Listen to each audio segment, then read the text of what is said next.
So it appears that Nintendo has taken down the RPG Maker tools called Pokemon Essentials.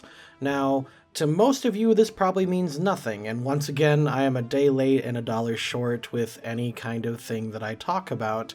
However, this actually kind of hits our channel a little bit. If you're a fan of our channel, you can see on screen that I am currently using the Pokemon Essentials tool in order to build a map for our game. Moving back a little bit, to those that do not know, Pokemon Essentials is a fan-made expansion for a game engine called RPG Maker XP. Costs like 25 bucks to buy, and you downloaded this packet that had a whole bunch of pre-ripped assets from various Pokemon games. Most notably, I think the third or fourth generation, I'm not quite sure on which one it is. Essentially, it made it very, very easy for even amateur game designers to create a Pokemon game. There were a lot of really popular ones. The most popular that I can really think of was the Pokemon Uranium that came out in like 2016 or something like that, and currently the most popular fan-made Pokemon game is Pokemon Phoenix Rising, which according to their website, they do use the Pokemon Essentials game engine to make. There were lots of others too. There's of course like Pokemon Prism, there was a Pokemon like Darker Than Black. Like there were a whole bunch of edgy remixes, and most of them used Pokemon Essentials to do it. There was even a goofy 4chan version that was like super offensive, and I just love that kind of humor. So essentially, what Nintendo has done is taken that tool officially, like they took it down to a copyright thing. And this rubbed a lot of people the wrong way, because Nintendo has always been very aggressive at pounding down any sort of copyright issues, especially when it pertains to like Mario, and like Metroid and all of them. But Pokemon's always been kind of funny, especially on YouTube, because on the YouTube space, whenever you do like a Mario Let's Play or any kind of Nintendo game Let's Play, Nintendo's bots will flag it and claim all the revenue from it. However, the one exception to this rule was always Pokemon, or at least sorta, from what I can tell. I'm sure some other people would argue with me, but in a lot of my experience, I was always able to monetize any kind of Pokemon Let's Play that I wanted to do, and it seems like others are doing it as well. It's like among the most popular. And that is because the Pokemon IP has always been split among a few people. The people that run the anime, the people that I believe run the merchandise, and the people that run the games, which the people who run the games is Nintendo. And it's always been really, really iffy with that if you were using their assets. Now, Pokemon Uranium was taken down by Nintendo. Pokemon Prism was shot down like a day before release. I'm actually surprised Pokemon Phoenix Rising is still up, but who knows, it may not be much longer after this. Especially with the actual tool, Pokemon Essentials, was taken down. So essentially, like, from what I can tell, the developers of Pokemon Essentials were not surprised by this. In fact, if anything, they were surprised that it took this long to take down. And essentially, a lot of people are saying that this is going to kill all Pokemon fan-made games, and this is going to be the end of it. And I don't think they really understand how the internet works, because, yeah, you took down the original source, but plenty of people still have copies. You can't exactly take that down. There doesn't need to be, like, there doesn't need to be an internet host in order for you to do this. You can still take those spreadsheets and make stuff. In fact, right now, I'm no longer using RPG Maker in order to make my maps. I'm now using Photoshop. But this is neither here nor there. This is more about the fan-made stuff.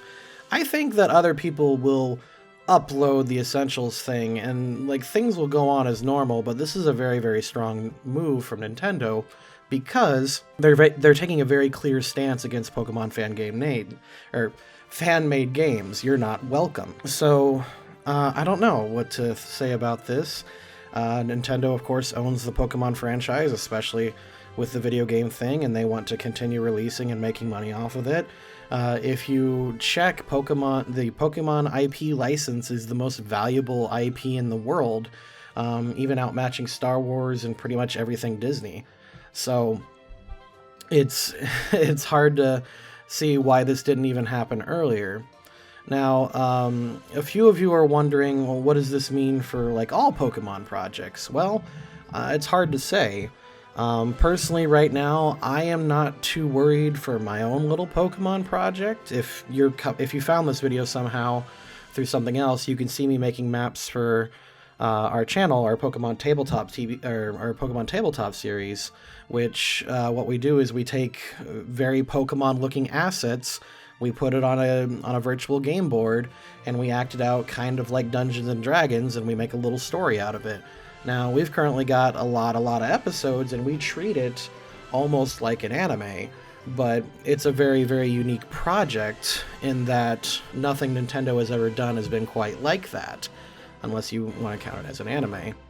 Now, I am not real close with the devs of a game like Pokemon Tabletop. I don't think they're in any danger of losing, of being shut down as well.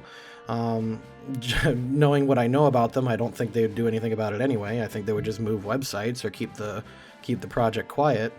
So, I don't know. This is really hard to say. I am curious to see where Nintendo goes with this because, like I said before, Nintendo is notoriously hostage against YouTubers unless you play whatever weird game Nintendo wants you to play. And by game, I mean like YouTube promotion game, because people like Pro Jared and people like I'm trying to remember his name, people like the J-Wits, they are able to play Pokemon games and talk about Pokemon, and they are fully supported by Nintendo, or at the very least they're tolerated.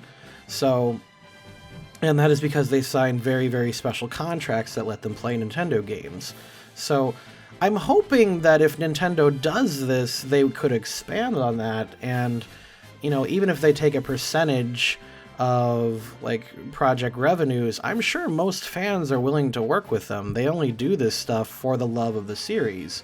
So, I don't know. I wish I could offer better advice to anyone who wants to do a Pokemon project right now, but it's a little troublesome because it looks like Nintendo's sending a very clear sign that you are not welcome to make anything without their express permission.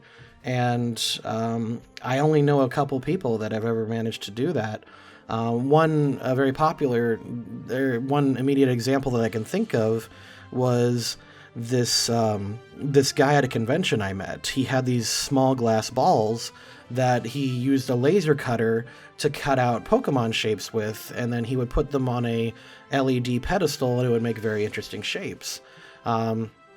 Now, it took him... Now, he eventually did get that license by Nintendo, and he was able to sell them, but it took him years of legal battles in order to do it, and it cost him a lot.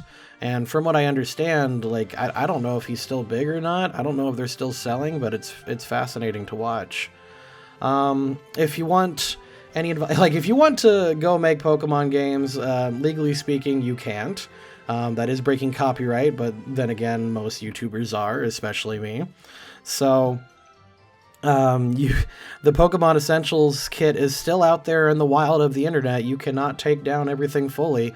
It's still out there, and I know a good number of people who will probably continue to make Pokemon games just in defiance of this move from Nintendo, so it's real hard to say what they're doing about it. In fact, just even acknowledging it by taking it down is almost risky on Nintendo's part. Because it comes back to the Streisand effect. If you try to hide something, more people will eventually know about it. So, it's hard to say. Personally, if Nintendo wants to make the smart move, and this is my opinion by smart move, I'm sure they've got smarter people there working than me, I personally think that Nintendo should come out with their own Pokemon Maker series, because they've made Mario Maker, and they've got I think they released that Mega Man Maker now, and so they've got clear hardware that could help people make stuff. In fact, RPG Maker XP is coming out for Nintendo Switch soon, or maybe not XP, but I know RPG Maker is coming out for Nintendo Switch. So if Nintendo sells like a Pokemon like official spriter kit that people can make their own things on, we could have like another Mario Maker on our hands where every YouTuber is jumping on it and trying to do their thing. In fact, I would think that would be one of the best things for it. However, with the lackluster reception of Pokemon Eevee and Pikachu right now, it's kind of interesting to say. They're still going to make like bazillion dollars. There's no doubt about it. But anyway, I just thought I'd chime in. Not sure if anyone's interested, but if you do want to find out more about it, go ahead and subscribe to our channel. You can check out our Pokemon show. It's pretty unique. No one else on YouTube is really doing anything like it right now. We're approaching 400 episodes, and we have a long-running, very emotionally driven Pokemon series. So, yeah, see you guys. Bye-bye.